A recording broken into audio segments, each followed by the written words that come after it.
Hikam ke-123.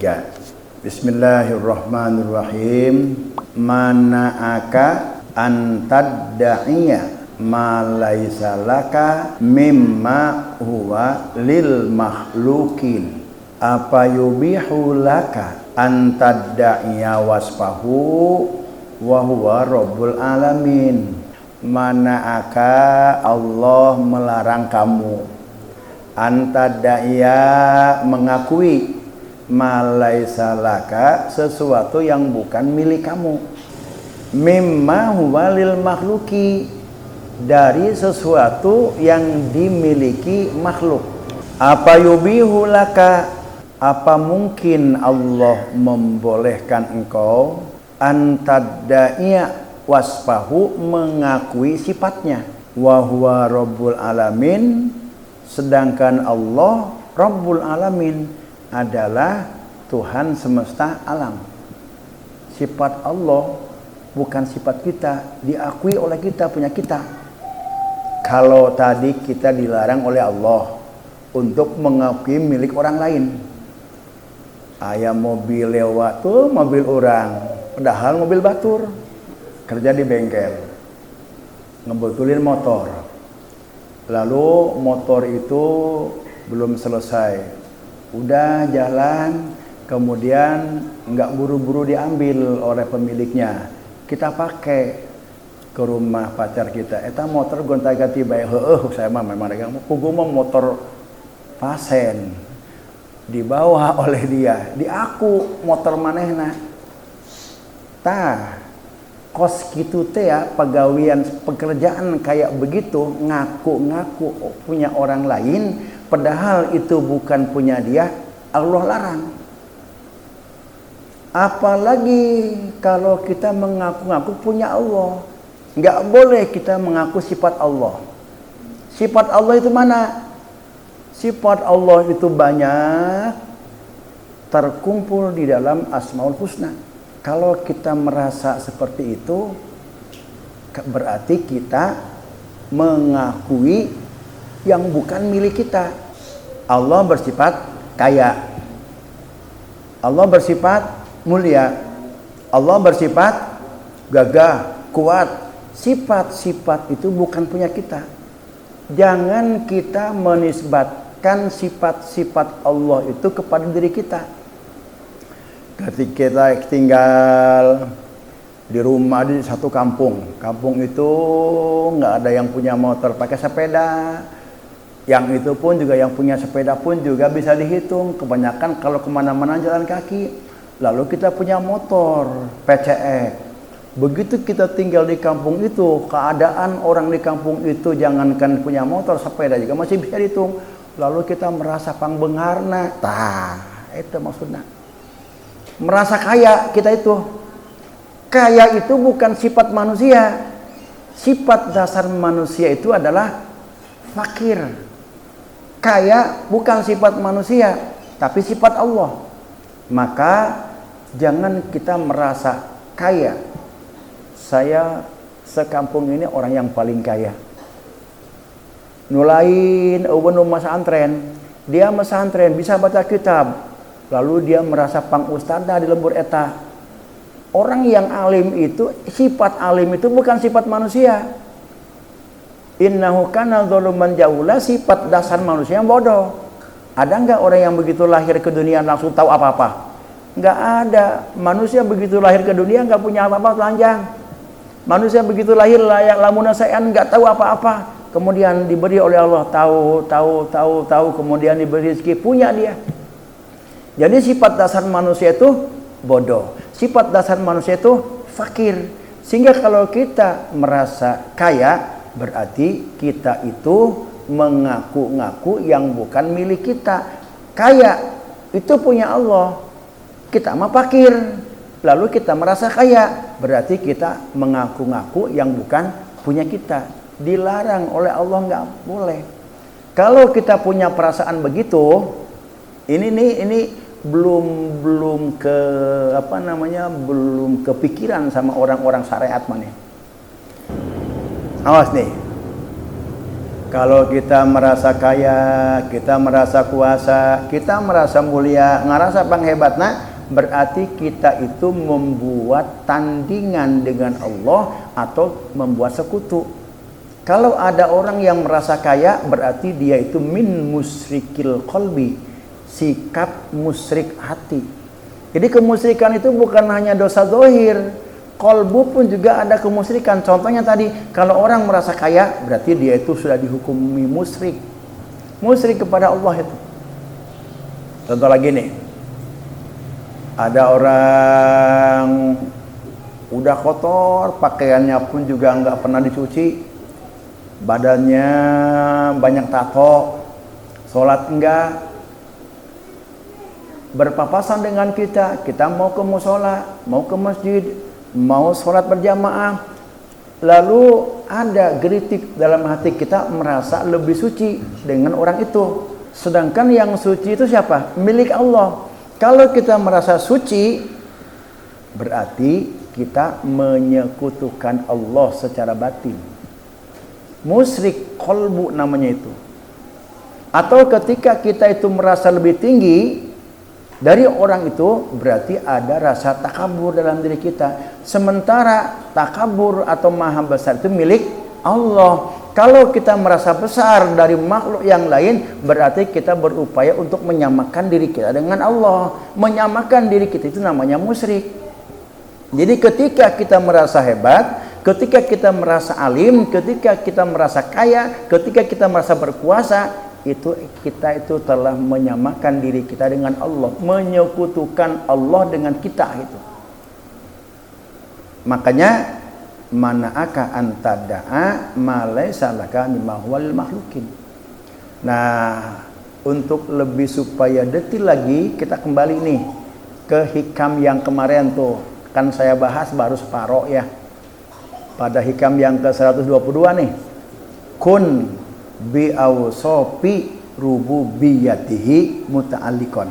Kun, jadilah engkau bi'awsofi rububiyatihi, dengan sifat-sifat ketuhanan Allah, muta'alliqan, bergantung. Bergantunglah engkau dengan sifat-sifat ketuhanan. Wa bi'awsofi ubudiyatika mutahaqqiqan, dan dengan sifat-sifat kehambaan kamu mutahaqqiqan, nyatakan. Artinya perlihatkanlah sifat-sifat kehambaan kamu.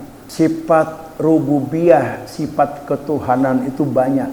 Tapi dari sekian sifat-sifat ketuhanan yang sangat banyak itu, munhasiratun fil asma'illahil husna, fi asma'illahil husna, terringkas, tercakup di dalam nama Allah yang 99. Yang 99 itu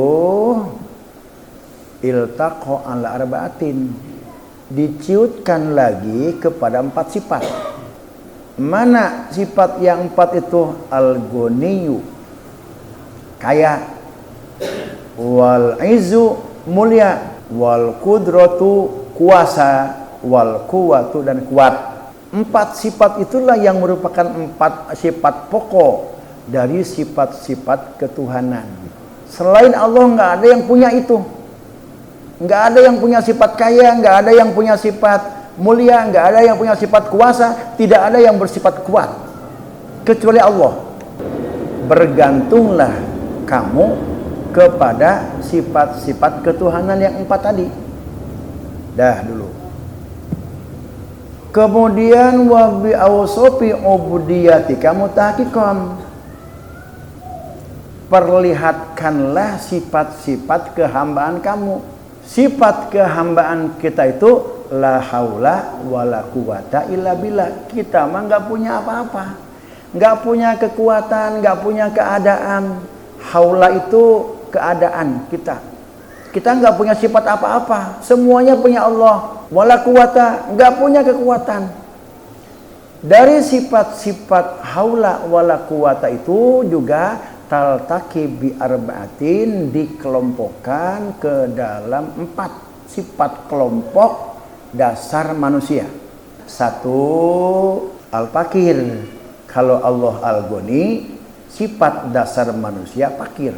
Yang kedua, sifat pokok Allah tadi apa yang kedua? Mulia. Maka sifat pokok manusia atau ubudiyah itu adalah azillu, hina. Ini ada dalam ayat-ayatnya Allah mengatakan bahwa antumul fuqara, kamu itu orang fakir, kata Allah itu. Aku ciptakan semua manusia itu fakir. Kemudian azil, manusia itu tercipta dari apa? Dari air yang hina. Semua sekarang pejabat-pejabat, menteri-menteri, semua presiden, pemimpin dunia, mereka semua tercipta dari apa? Sama dengan kita, mimmain mahin, tercipta dari air yang hina. Kenapa sperma dikatakan air yang hina? Coba aja bawa, dituangkan ke gelas basar, jual di pasar, bawa, ini nih sperma, ini calon menteri. Walaupun kita katakan ditulis ini sperma calon menteri, nggak ada yang beli. Mungkin akan mengatakan itu orang yang menjualnya gila, enggak tuh. Nah, itu menunjukkan bahwa kita ini hina. Bagaimanapun kita dimuliakan orang itu, kita tetap hina. Sifat yang kedua, sifat dasar kita ini apa? Hina. Yang ketiga, sifat dasar kita ini serba terbatas. Kalau kita punya ilmu, enggak semua kita ketahui. Kalau kita kuat, misalkan kita punya tenaga kuat, ngangkat 2 ton keangkat. Tapi hanya itu, kalau yang beratnya 5 ton mah nggak kuat. Itu menunjukkan kita terbatas. Orang punya kemampuan, ada hal yang dia tidak mampu, itu terbatas. Jadi sifat dasar manusia yang ketiga adalah ajzu. Ajzu itu terbatas. Manusia memiliki keterbatasan. Sekaya apapun terbatas, sepinter, sealim apapun terbatas ilmunya. Wa ma utitum minal ilmi illa qalila, sedikit saja yang Allah berikan ilmu itu. Tapi orang begitu Allah berikan ilmu, dia merasa banyak, merasa pang pinterna, merasa pang ustadna, merasa pang kiaina. Padahal kata Allah, wa ma utitum minal ilmi illa qalila, sedikit yang aku berikan. Jika dibandingkan dengan ilmu aku masih sangat jauh. Tapi kita kadang-kadang merasa ada orang yang pang ustadna, pang kiaina. Nah, ini orang nggak paham itu, dia nggak paham tentang sifat dasar manusia. Saya ulangi, sifat dasar manusia 4. Satu apa? Fakir. Kalau kita segala punya banyak macam-macam, tetap fakir. Fakir itu apa artinya? Butuh. Fakir itu butuh. Orang kaya punya banyak mobil, punya banyak perusahaan, punya banyak sawah. Apakah itu sawah mau digarap sendiri? Enggak, tetap dia butuh orang lain untuk menggarapnya. Itu menunjukkan kalau orang kaya, dia masih membutuhkan orang lain, itu fakir namanya. Orang kaya udah nggak butuh dengan apapun dan dengan siapapun. Semuanya dia kerjakan sendiri. Seperti Allah. Allah mengurus alam semesta. Nggak perlu orang lain, nggak perlu apapun, nggak perlu alat. Allah semua kerjakan sendiri.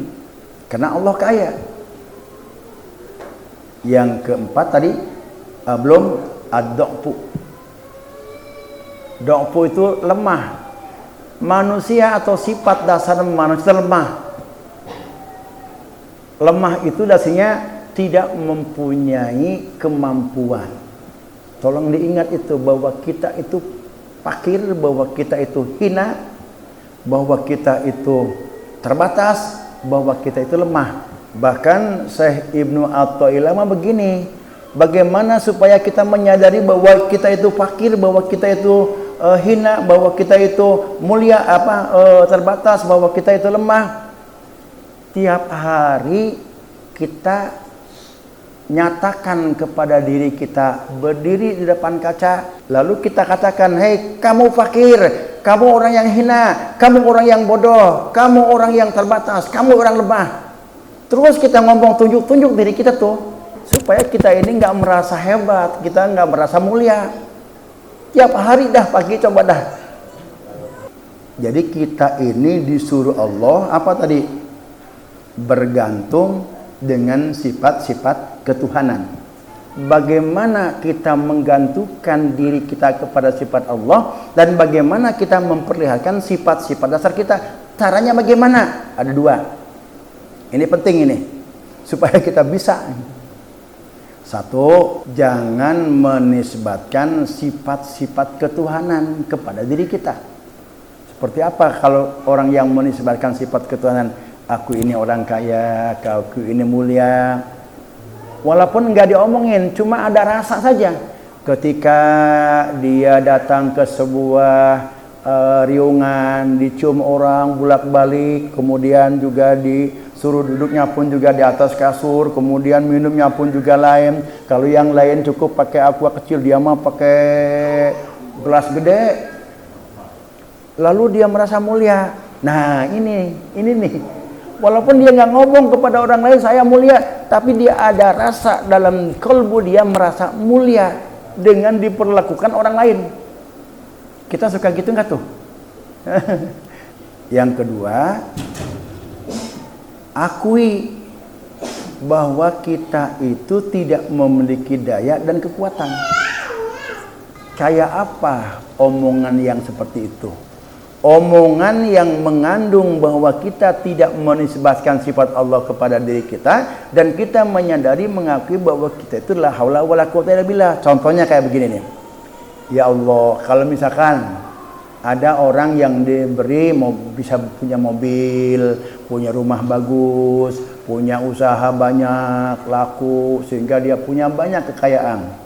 Sehingga dia mengatakan, ya Allah, aku kaya ini dengan kekayaan Engkau. Gitu ngomongnya. Jangan bilang saya orang yang paling kaya di kampung ini. Ya Allah, saya ini kaya, kata orang. Tapi kaya saya ini dengan kekayaan-Mu. Kalau Engkau tidak memberikan sesuatu kepada saya nggak kaya. Jadi saya kaya ini kaya dengan kekayaan-Mu. Nah, itu artinya kita bergantung dengan sifat Allah. Yang kedua, kita memperlihatkan sifat kefakiran kita, bahwa kita nggak merasa kaya. Ketika kita punya banyak harta benda, kita mengatakan saya kaya ini karena kaya dengan kekayaan-Mu. Kita nggak merasakan kaya dengan diri kita, tapi kaya dengan Allah, dan kita merasa nggak punya kekayaan, nggak punya apa-apa. Nah, dalam kata-kata itu mengandung dua pengertian. Kita tidak menisbatkan sifat Allah kepada diri kita. Yang kedua, kita tidak mengakui bahwa kita punya segala-galanya. Paham? Paham gak nih? Contoh satu ini. Contoh lagi. Ya Allah, sekarang saya adanya saya ini karena adanya Engkau. Begitu. Saya sekarang adanya saya ini karena adanya Engkau. Kalau Engkau nggak ada, saya nggak ada. Saya ada karena Engkau ada, karena Engkau menciptakan saya sehingga saya menjadi ada. Adanya saya ini bergantung kepada sifat Allah, wujud Allah. Kita punya sifat wujud, ada. Tetapi kita gantungkan sifat ada kita ini kepada sifat Allah, wujud juga. Sehingga kita mengatakan, ya Allah, saya ada ini karena Engkau ada. Dan sekaligus itu menunjukkan keterbatasan kita, bahwa kita ada ini bukan kehendak kita. Apa sekarang Bapak hadir ke dunia ini lahir atas kehendak Bapak, permintaan Bapak? Tidak. Allah yang menghendaki kita itu ada. Mulia ketika kita dihormat orang, ketika kita dihargai orang. Bilang dalam diri, ya Allah, aku ini mulia dengan kemuliaan Engkau, karena Engkau memberikan sesuatu yang lebih kepada diri saya, sehingga orang lain itu memuji saya, memuliakan saya. Jadi saya mulia ini bukan dengan diri saya, tetapi saya mulia ini dengan kemuliaan Engkau. Ya Allah, saya ini orang yang hebat, orang yang kuat, tetapi kekuatan saya ini dengan kekuatan Engkau, karena Engkau yang maha kuat. Begitu ngomongnya. Jangan mengatakan saya ini orang yang paling kaya di kampung ini. Gak sopan lu sama gua. Gua bisa beli kepala lu, gua beli lu. Itu kan orang sombong banget udah begitu itu. Kalau udah begitu mah, itu orang yang sudah tidak menggantungkan diri kepada Allah, dan dia melupakan dengan sifat-sifat kehambaannya. Sedangkan sifat hamba nggak lepas daripada fakir, nggak lepas daripada hina, nggak lepas daripada terbatas, dan nggak lepas daripada kelemahan. Sehingga kalau kita diberi kekuatan oleh Allah, sehingga kita menjadi orang kuat, orang yang hebat, nggak ada yang berani kepada kita. Ya Allah, saya kuat ini dengan kekuatan-Mu. Jangan merasa paling hebat, jangan merasa paling kuat.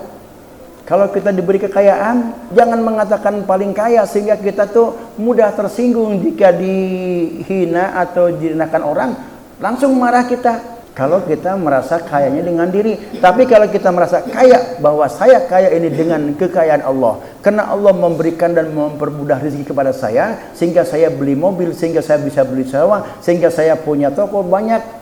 Ini karena pemberian dari Allah, sehingga saya kaya ini dengan kekayaan Allah, bukan punya saya.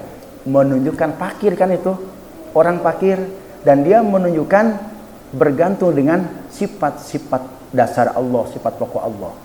Nah, itu yang dimaksudkan dengan kun bi awsafi rububiyyatihi muta'alliqan.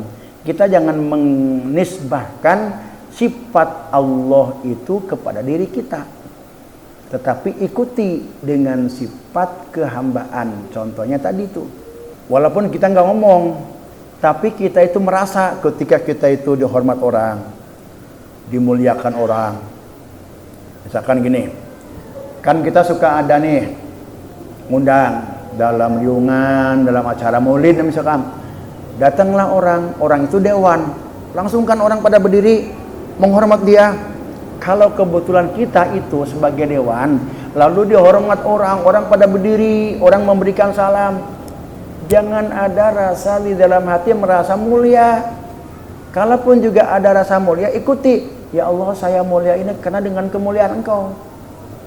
Jangan titip, oh saya ini jadi dewan dihormat orang, alhamdulillah, masya Allah, sehingga kita bangga. Ini yang nggak boleh, itu yang kayak begitu. Allah melarang kayak begitu. Orang yang merasa kaya berarti dia menyekutukan Allah dengan dirinya, begitu. Apa dalilnya? Fa idza da'aita, kalau engkau itu mengaku bi an aqatta, meyakini ada geritik di dalam hati kita tuh. Aukulta, atau kamu ngomong jelas, bi annaka ghodiyun, saya itu kaya, saya itu mulia, saya itu orang yang hebat. Min kabairi ma'asil qalbi, perasaan kaya, perasaan alim, perasaan kuat, itu min kabairil qalbi, dosa besar hati itu. Maksiat qalbu itu. Di syariat itu mereka panggil ya. Tapi kalau kita ngaji ilmu ahwadul qalbi, itu kayak begitu. Makanya kita nggak boleh merasa hebat, merasa mulia, merasa kaya. Kalau orang itu ada rasa, walaupun dia nggak ngomong, merasa ada dalam hatinya kaya, itu berarti dia telah menyekutukan Allah dengan dirinya. Kenapa? Karena kaya itu hanya milik Allah. Karena mulia itu hanya milik Allah. Karena kuat itu hanya milik Allah. Kalau dia merasa kuat, berarti dia menyekutukan Allah dengan kekuatannya. Allah Maha Kuat, dia merasa kuat, berarti dia berupaya untuk menyetarakan, menyamakan dengan Allah. Kalau itu yang terjadi, bahwa min kabairi ma'asil qalbi, termasuk maksiat qalbu, wa min musyarakati rabbil alamin, termasuk musyrik kepada Allah Subhanahu wa taala. Masya Allah. Sedangkan dosa musyrik itu adalah dosa yang paling besar.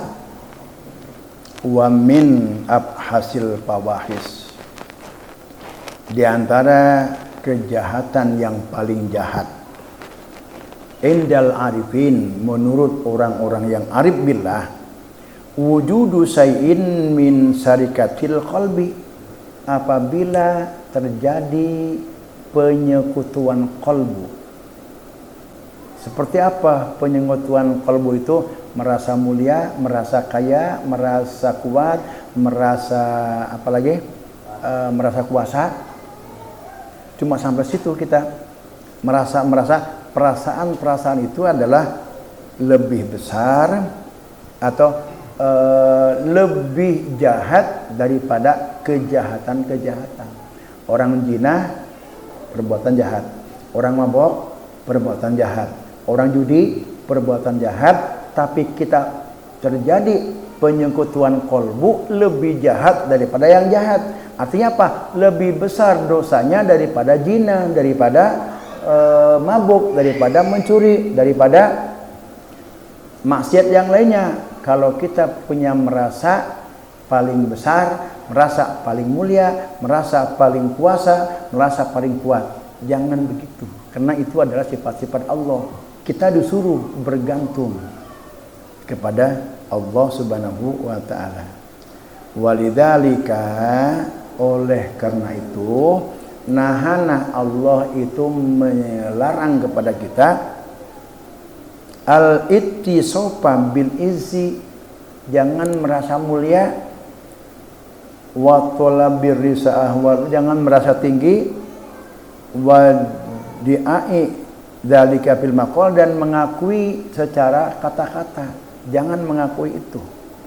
Kembali ke atas hikmah yang ke-122 3. Manakah Allah itu melarang kamu? Melarang apa? Antadaiya malaisalaka, mengakui yang bukan milik kamu, mimma huwa fil makhluk. Maksudnya apa? Idza kana Allah taala mani'an laka, kalau Allah itu melarang kamu, wa muharraman alaika, dan mencegah kamu, antadaiya mengakui malaisalaka, yang bukan milik kamu, seperti harta. Oh, itu mobil saya, itu rumah saya, itu toko saya, itu sawah saya. Wal ahwal, mengakui keadaan-keadaan. Saya sebagai lurah, saya sebagai camat padahal sekcam, saya sebagai bupati padahal sekda, saya sebagai lurah padahal RT. Mengaku-ngaku keadaan yang orang lain yang itu bukan dia. Wal af'al, perbuatan. Ini siapa yang bikin ini bagus amat? Saya, padahal bukan dia.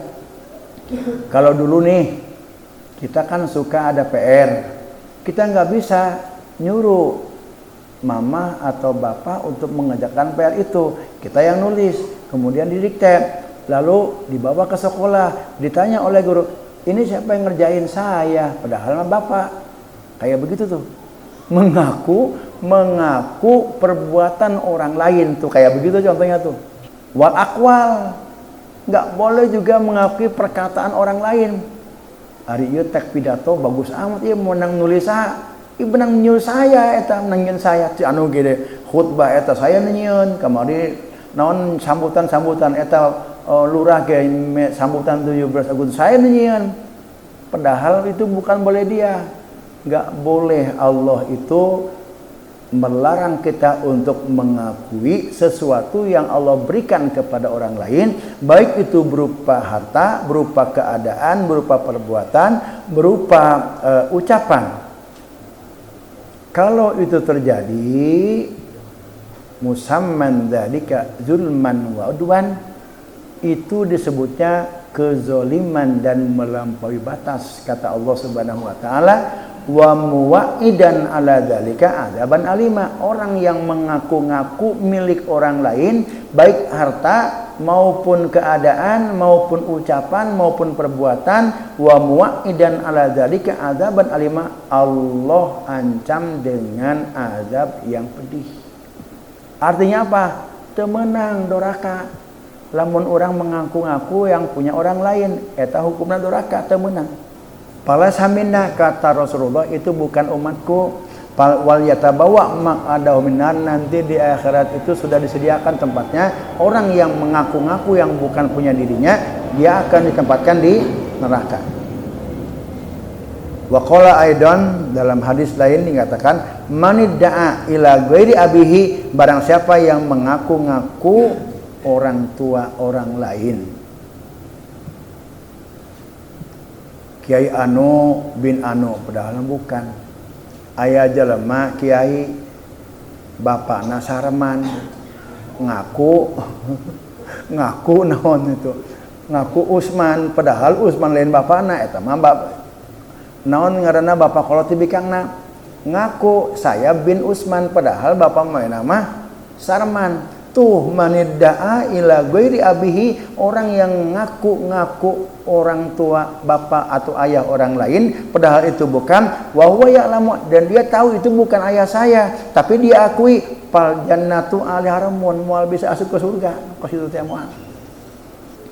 Pakai palaka antadaiya sifatan maksusatan, bagaimana Allah akan membolehkan kamu untuk mengakui sifat-sifat khusus bagi Allah. Kita merasa pintar, merasa kuasa, merasa mulia. itu jangan diakui. Jangan kita nisbatkan kepada diri kita.